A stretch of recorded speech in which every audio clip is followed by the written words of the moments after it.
Section 9 of the Case Book of Sherlock Holmes by Sir Arthur Conan Doyle. The Adventure of the Lion's Mane. It is a most singular thing that a problem which was certainly as abstruse and unusual as any which I have faced in my long professional career should have come to me after my retirement, and be brought, as it were, to my very door. It occurred after my withdrawal to my little Sussex home, when I had given myself up entirely to that soothing life of nature for which I had so often yearned during the long years spent amid the gloom of London. At this period of my life the good Watson had passed almost beyond my ken. An occasional week-end visit was the most that I ever saw of him. Thus I must act as my own chronicler. Ah, had he but been with me, how much he might have made of so wonderful a happening, and of my eventual triumph against every difficulty. As it is, however, I must needs tell my tale in my own plain way, showing by my words each step upon the difficult road which lay before me as I searched for the mystery of the lion's mane. My villa is situated upon the southern slope of the Downs, commanding a great view of the Channel. At this point the coastline is entirely of chalk cliffs, which can only be descended by a single, long, tortuous path, which is steep and slippery. At the bottom of the path lie 100 yards of pebbles and shingle, even when the tide is at full. Here and there, however, there are curves and hollows which make splendid swimming pools, filled afresh with each flow. This admirable beach extends for some miles in each direction, save only at one point, where the little cove and village of Fulworth break the line. My house is lonely. I, my old housekeeper, and my bees have the estate all to ourselves. Half a mile off, however, is Harold Stackhurst's well-known coaching establishment, the Gables, quite a large place which contains some score of young fellows preparing for various professions, with a staff of several masters. Stackhurst himself was a well-known rowing blue in his day, and an excellent all-round scholar. He and I were always friendly from the day I came to the coast, and he was the one man who was on such terms with me that we could drop in on each other in the evenings without an invitation. Towards the end of July 1907, there was a severe gale, the wind blowing up channel, heaping the seas to the base of the cliffs, and leaving a lagoon at the turn of the tide. On the morning of which I speak, the wind had abated, and all nature was newly washed and fresh. It was impossible to work upon so delightful a day, and I strolled out before breakfast to enjoy the exquisite air. I walked along the cliff path which led to the steep descent to the beach. As I walked, I heard a shout behind me, and there was Harold Stackhurst waving his hand in cheery greeting. "What a morning, Mr. Holmes! I thought I should see you out." "Going for a swim, I see." "At your old tricks again," he laughed, patting his bulging pocket. "Yes, Macpherson started early, and I expect I may find him there." Fitzroy Macpherson was the science master, a fine, upstanding young fellow whose life had been crippled by heart trouble following rheumatic fever. He was a natural athlete, however, and excelled in every game which did not throw too great a strain upon him. Summer and winter he went for his swim, and as I am a swimmer myself, I have often joined him. At this moment we saw the man himself. His head showed above the edge of the cliff where the path ends. Then his whole figure appeared at the top, staggering like a drunken man. The next instant he threw up his hands, and with a terrible cry fell upon his face. Stackhurst and I rushed forward, it may have been 50 yards, and turned him on his back. He was obviously dying. Those glazed, sunken eyes and dreadful livid cheeks could mean nothing else. One glimmer of life came into his face for an instant, and he uttered 2 or 3 words with an eager air of warning. They were slurred and indistinct, but to my ear the last of them, which burst in a shriek from his lips, were, "The lion's mane!" It was utterly irrelevant and unintelligible, and yet I could twist the sound into no other sense. Then he half raised himself from the ground, threw his arms into the air, and fell forward on his side. He was dead. My companion was paralyzed by the sudden horror of it, and I, as may well be imagined, had every sense on the alert. And I had need, for it was speedily evident that we were in the presence of an extraordinary case. The man was dressed only in his Burberry overcoat, his trousers, and an unlaced pair of canvas shoes. As he fell over, his Burberry, which had been simply thrown round his shoulders, slipped off, exposing his trunk. We stared at it in amazement. His back was covered with dark red lines, as though he had been terribly flogged by a thin wire scourge. The instrument with which this punishment had been inflicted was clearly flexible, for the long, angry wheels curved round his shoulders and ribs. There was blood dripping down his chin, for he had bitten through his lower lip in the paroxysm of his agony. His drawn, distorted face told how terrible that agony had been. I was kneeling and Stackhurst standing by the body when a shadow fell across us, and we found that Ian Murdoch was by our side. Murdoch was the mathematical coach at the establishment, a tall, dark, thin man, so taciturn and aloof that none can be said to have been his friend. He seemed to live in some high, abstract region of surds and conic sections, with little to connect him with ordinary life. He was looked upon as an oddity by the students, and would have been their butt, but there was some strange outlandish blood in the man which showed itself not only in his coal-black eyes and swarthy face, but also in occasional outbreaks of temper, which could only be described as ferocious. On one occasion, being plagued by a little dog belonging to Macpherson, he had caught the creature up and hurled it through the plate-glass window, an action for which Stackhurst would certainly have given him his dismissal had he not been a very valuable teacher. Such was the strange, complex man who now appeared beside us.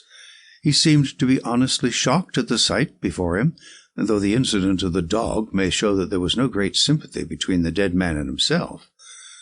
"Poor fellow! Poor fellow! What can I do? How can I help?" "Were you with him? Can you tell us what has happened?"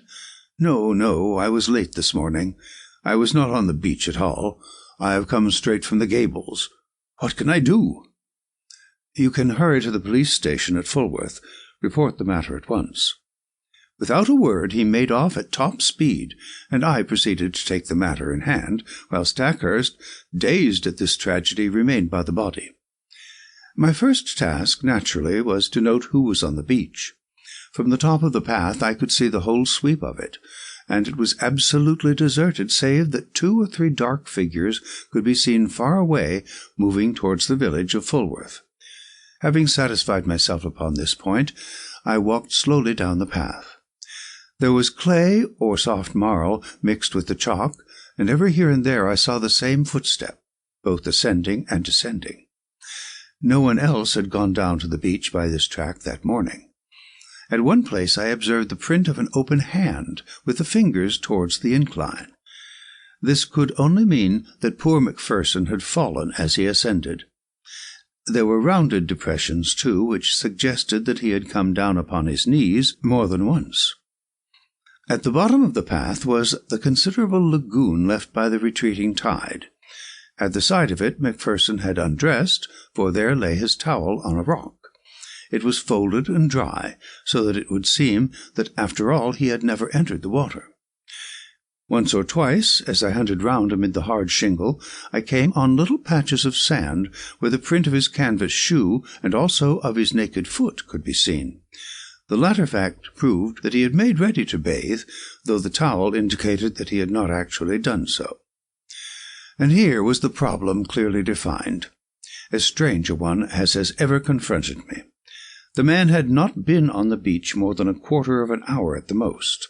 Stackhurst had followed him from the Gables, so there could be no doubt about that. He had gone to bathe and had stripped, as the naked footsteps showed.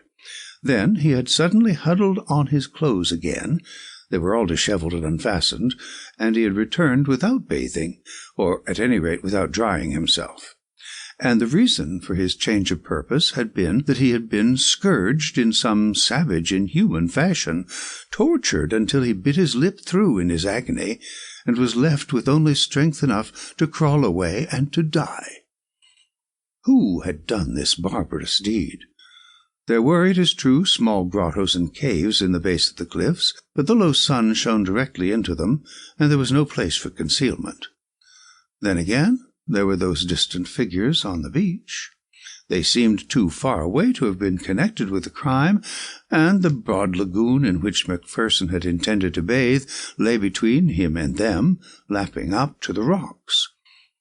On the sea, 2 or 3 fishing boats were at no great distance. Their occupants might be examined at our leisure. There were several roads for inquiry, but none which led to any very obvious goal. When I at last returned to the body, I found that a little group of wandering folk had gathered round it. Stackhurst was, of course, still there, and Ian Murdoch had just arrived with Anderson, the village constable, a big, ginger-moustached man of the slow, solid Sussex breed, a breed which covers much good sense under a heavy, silent exterior. He listened to everything, took note of all we said, and finally drew me aside. "I'd be glad of your advice, Mr. Holmes. This is a big thing for me to handle, and I'll hear it from Lou so I go wrong."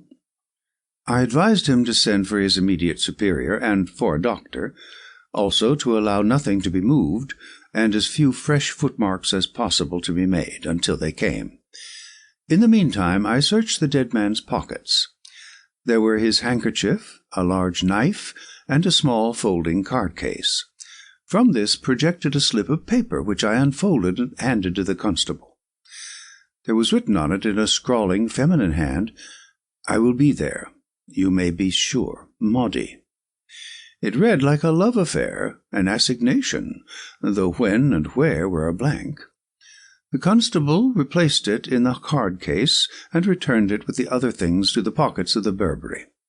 Then, as nothing more suggested itself, I walked back to my house for breakfast, having first arranged that the base of the cliffs should be thoroughly searched. Stackhurst was round in an hour or 2 to tell me that the body had been removed to the Gables, where the inquest would be held. He brought with him some serious and definite news. As I expected, nothing had been found in the small caves below the cliff, but he had examined the papers in Macpherson's desk, and there were several which showed an intimate correspondence with a certain Miss Maud Bellamy, of Fulworth. We had then established the identity of the writer of the note. "The police have the letters," he explained. "I could not bring them, but there is no doubt that it was a serious love affair. I see no reason, however, to connect it with that horrible happening, save, indeed, that the lady had made an appointment with him." "But hardly at a bathing pool which all of you were in the habit of using," I remarked. "It is mere chance," said he, "that several of the students were not with Macpherson." "Was it mere chance?" Stackhurst knit his brows in thought. "Ian Murdoch held them back," said he. "He would insist upon some algebraic demonstration before breakfast. Poor chap, he is dreadfully cut up about it all." "And yet I gather that they were not friends." "At one time they were not, but for a year or more Murdoch has been as near to Macpherson as he ever could be to anyone. He is not of a very sympathetic disposition by nature." "So I understand. I seem to remember your telling me once about a quarrel over the ill usage of a dog." "That blew over all right."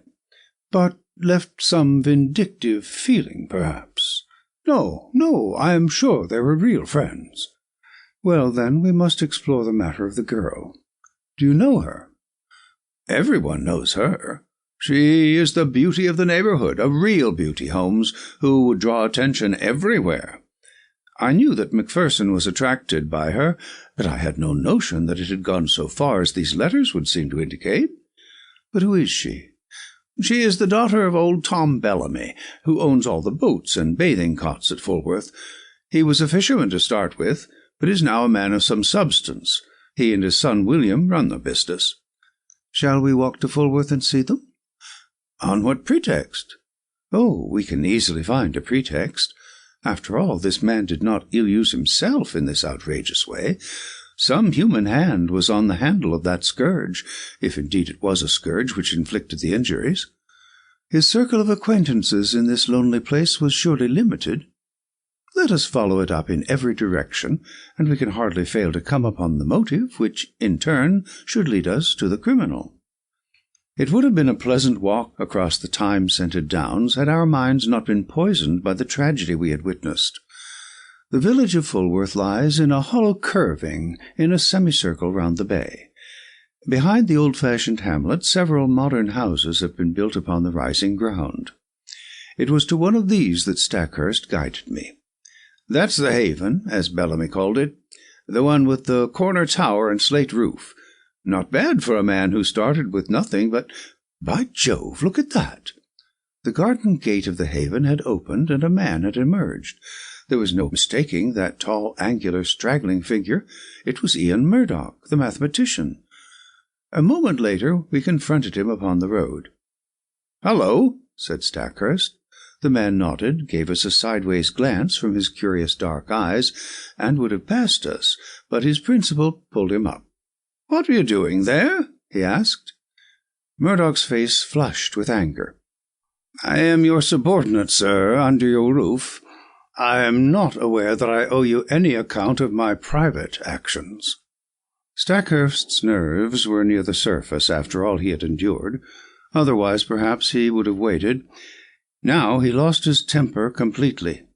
"In the circumstances, your answer is pure impertinence, Mr. Murdoch."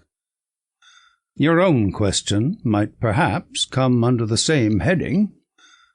"This is not the first time that I have had to overlook your insubordinate ways.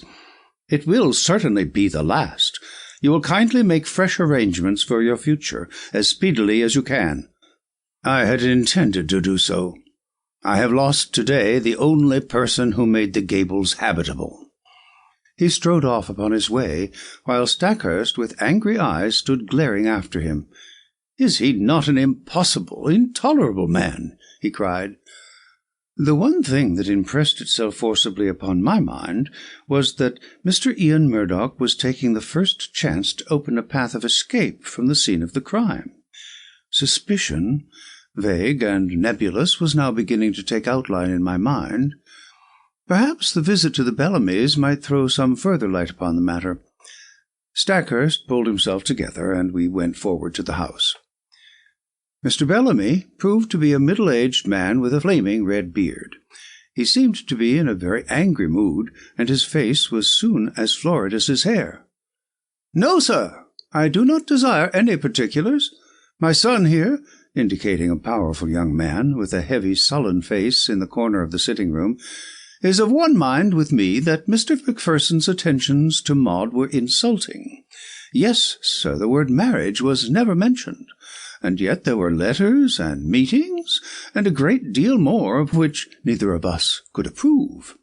She has no mother, and we are her only guardians. We are determined—" But the words were taken from his mouth by the appearance of the lady herself. There was no gainsaying that she would have graced any assembly in the world. Who could have imagined that so rare a flower would grow from such a root and in such an atmosphere? Women have seldom been an attraction to me, for my brain has always governed my heart, but I could not look upon her perfect, clear-cut face, with all the soft freshness of the downlands in her delicate colouring, without realizing that no young man would cross her path unscathed. Such was the girl who had pushed open the door, and stood now wide-eyed and intense in front of Harold Stackhurst. "I know already that Fitzroy is dead," she said. "Do not be afraid to tell me the particulars." "This other gentleman of yours let us know the news," explained the father. "There is no reason why my sister should be brought into the matter," growled the younger man. The sister turned a sharp, fierce look upon him. "This is my business, William. Kindly leave me to manage it in my own way. By all accounts, there has been a crime committed. If I can help to show who did it, it is the least I can do for him who is gone." She listened to a short account from my companion, with a composed concentration which showed me that she possessed strong character as well as great beauty. Maud Bellamy will always remain in my memory as a most complete and remarkable woman. It seems that she already knew me by sight, for she turned to me at the end. "Bring them to justice, Mr. Holmes. You have my sympathy and my help, whoever they may be. It seemed to me that she glanced defiantly at her father and brother as she spoke. "Thank you," said I. "I value a woman's instinct in such matters. You use the word 'they.' You think that more than one was concerned?" I knew Mr. Macpherson well enough to be aware that he was a brave and a strong man. No single person could ever have inflicted such an outrage upon him. "Might I have one word with you alone?" "I tell you, Maud, not to mix yourself up in the matter," cried her father angrily. She looked at me helplessly. "What can I do?" "The whole world will know the facts presently, so there can be no harm if I discuss them here," said I. "I should have preferred privacy, but if your father will not allow it, he must share the deliberations."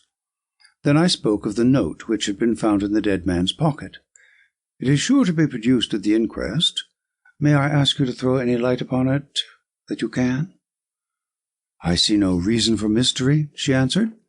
"We were engaged to be married, and we only kept it secret because Fitzroy's uncle, who is very old and said to be dying, might have disinherited him if he had married against his wish. There was no other reason." "You could have told us," growled Mr. Bellamy. "So I would, father, if you had ever shown sympathy." "I object to my girl picking up with men outside her own station." "It was your prejudice against him which prevented us from telling you. As to this appointment," she fumbled in her dress and produced a crumpled note. "It was in answer to this." "Dearest," ran the message, "the old place on the beach just after sunset on Tuesday. It is the only time I can get away. F.M." Tuesday was today, and I had meant to meet him tonight. I turned over the paper. "This never came by post. How did you get it?" "I would rather not answer that question. It has really nothing to do with the matter which you are investigating, but anything which bears upon that I will most freely answer." She was as good as her word, but there was nothing which was helpful to our investigation. She had no reason to think that her fiancé had any hidden enemy, but she admitted that she had several warm admirers. "May I ask if Mr. Ian Murdoch was one of them?" She blushed and seemed confused. "There was a time when I thought he was, but that was all changed when he understood the relations between Fitzroy and myself." Again the shadow round this strange man seemed to me to be taking more definite shape. His record must be examined. His rooms must be privately searched. Stackhurst was a willing collaborator, for in his mind also suspicions were forming. We returned from our visit to the Haven with the hope that one free end of this tangled skein was already in our hands. A week passed. The inquest had thrown no light upon the matter, and had been adjourned for further evidence. Stackhurst had made discreet inquiry about his subordinate, and there had been a superficial search of his room, but without result. Personally, I had gone over the whole ground again, both physically and mentally, but with no new conclusions. In all my chronicles, the reader will find no case which brought me so completely to the limit of my powers. Even my imagination could conceive no solution to the mystery. And then there came the incident of the dog. It was my old housekeeper who heard of it first by that strange wireless by which such people collect the news of the countryside. "Sad story this, sir, about Mr. Macpherson's dog," said she one evening. I do not encourage such conversations, but the words arrested my attention. "What of Mr. Macpherson's dog?" "Dead, sir. Died of grief for its master." "Who told you this?" "Why, sir, everyone is talking of it. It took on terrible, and has eaten nothing for a week. Then today 2 of the young gentlemen from the Gables found it dead, down on the beach, sir, at the very place where its master met his end."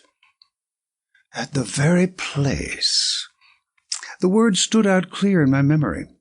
Some dim perception that the matter was vital rose in my mind. That the dog should die was after the beautiful, faithful nature of dogs, but in the very place.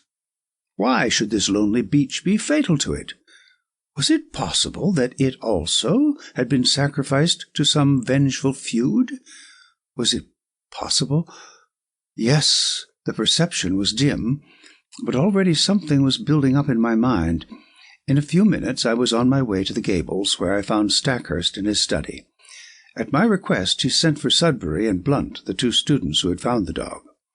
"Yes, it lay on the very edge of the pool," said one of them. "It must have followed the trail of its dead master." I saw the faithful little creature, an Airedale terrier, laid out upon the mat in the hall. The body was stiff and rigid, its eyes projecting, and the limbs contorted. There was agony in every line of it. From the Gables I walked down to the bathing pool.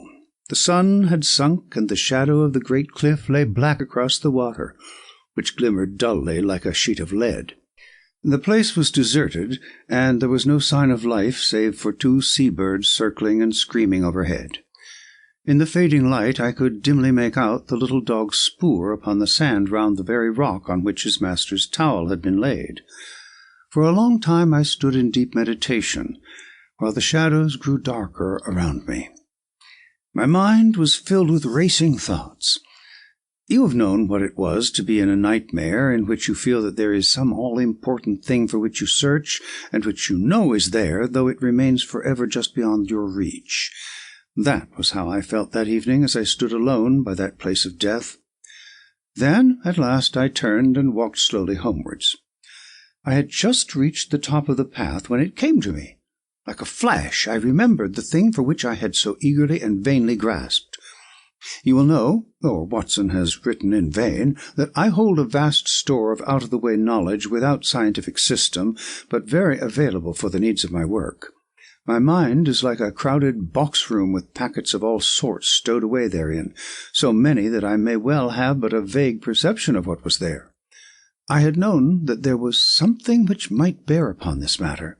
It was still vague, but at least I knew how I could make it clear. It was monstrous, incredible, and yet it was always a possibility. I would test it to the full. There is a great garret in my little house which is stuffed with books. It was into this that I plunged and rummaged for an hour. At the end of that time I emerged with a little chocolate and silver volume. Eagerly I turned up the chapter of which I had a dim remembrance. Yes, it was indeed a far-fetched and unlikely proposition, and yet I could not be at rest until I had made sure if it might indeed be so. It was late when I retired, with my mind eagerly awaiting the work of the morrow. But that work met with an annoying interruption. I had hardly swallowed my early cup of tea, and was starting for the beach, when I heard a call from Inspector Bardi of the Sussex Constabulary, a steady, solid, bovine man with thoughtful eyes, which looked at me now with a very troubled expression. "I know your immense experience, sir," said he. "This is quite unofficial, of course, and need go no farther. But I am fairly up against it in this Macpherson case.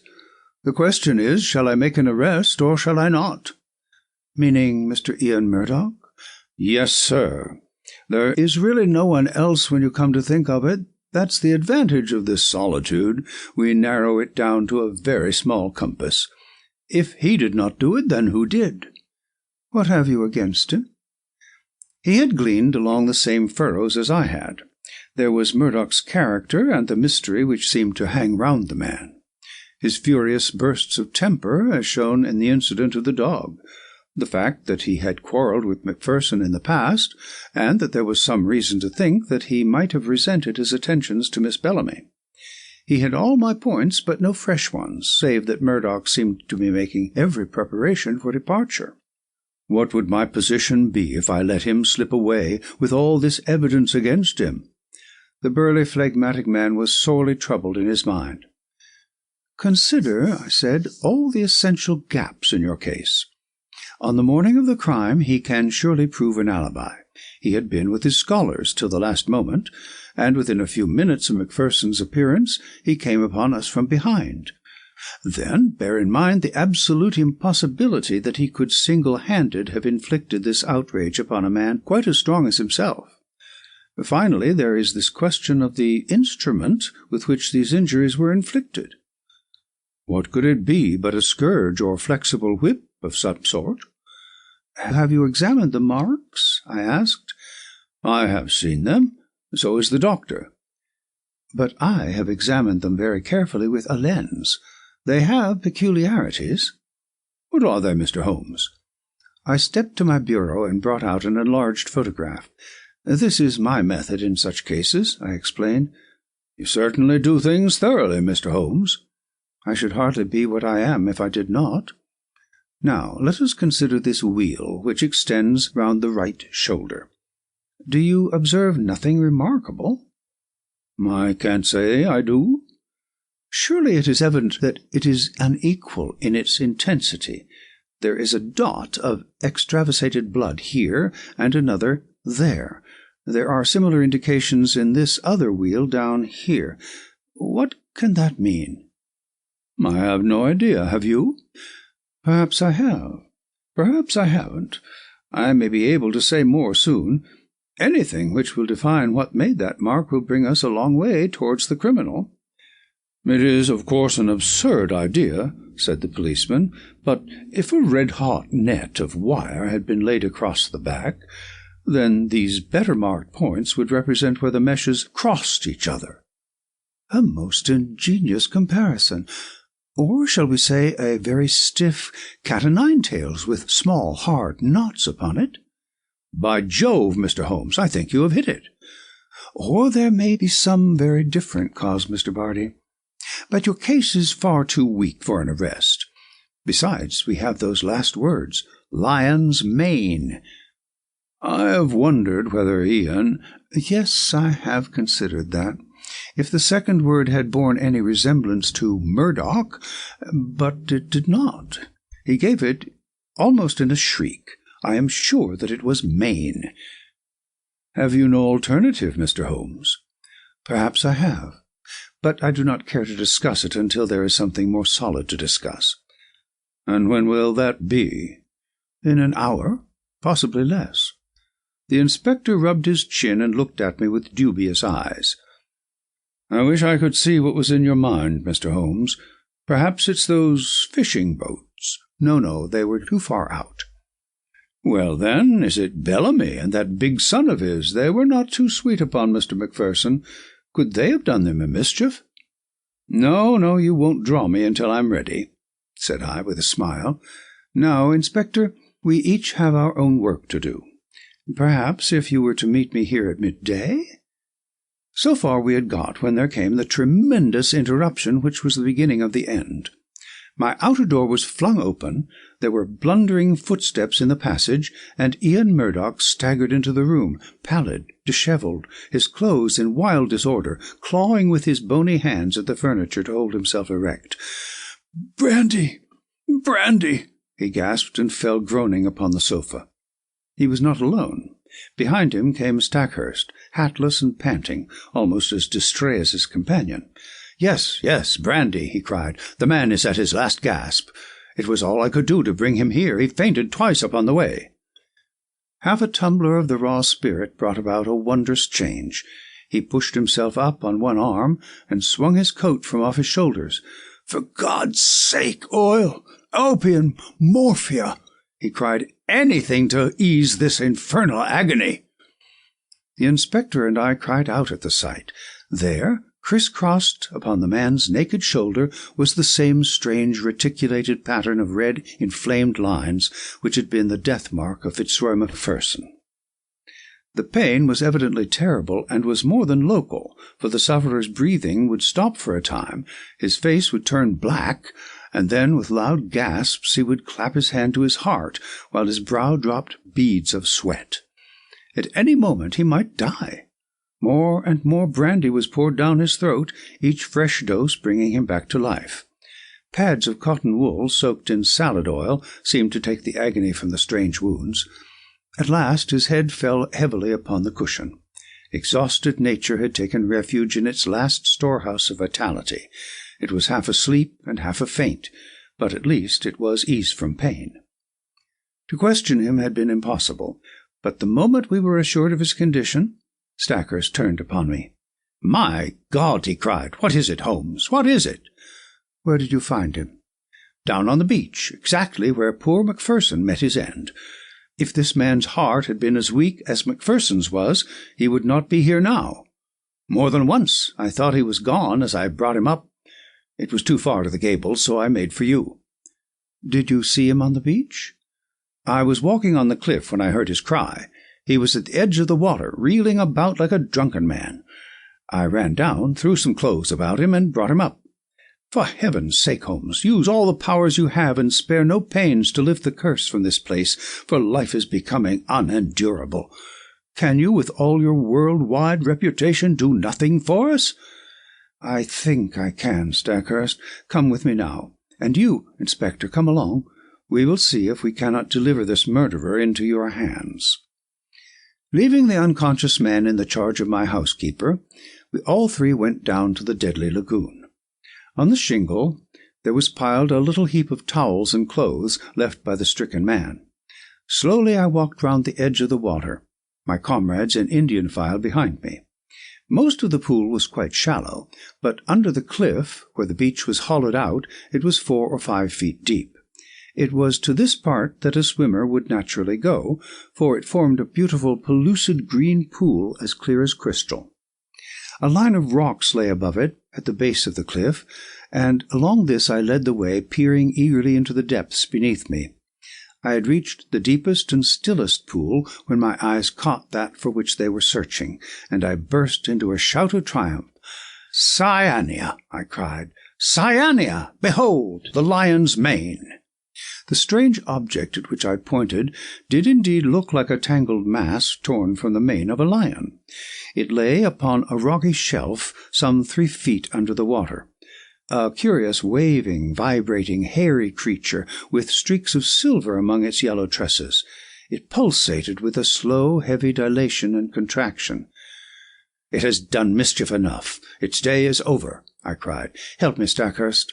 Let us end the murderer forever." There was a big boulder just above the ledge, and we pushed it until it fell with a tremendous splash into the water. When the ripples had cleared, we saw that it had settled upon the ledge below. One flapping edge of yellow membrane showed that our victim was beneath it. A thick, oily scum oozed out from below the stone and stained the water around, rising slowly to the surface. "Well, this gets me," cried the inspector. "What was it, Mr. Holmes? I'm born and bred in these parts, but I never saw such a thing. It don't belong to Sussex." "Just as well for Sussex," I remarked. "It may have been the southwest gale that brought it up. Come back to my house, both of you, and I will give you the terrible experience of one who has good reason to remember his own meeting with the same peril of the seas." When we reached my study, we found that Murdoch was so far recovered that he could sit up. He was dazed in mind, and every now and then was shaken by a paroxysm of pain. In broken words he explained that he had no notion what had occurred to him, save that terrific pangs had suddenly shot through him, and that it had taken all his fortitude to reach the bank. "Here is a book," I said, taking up the little volume, which first brought light into what might have been forever dark. "It is Out of Doors by the famous observer J.G. Wood.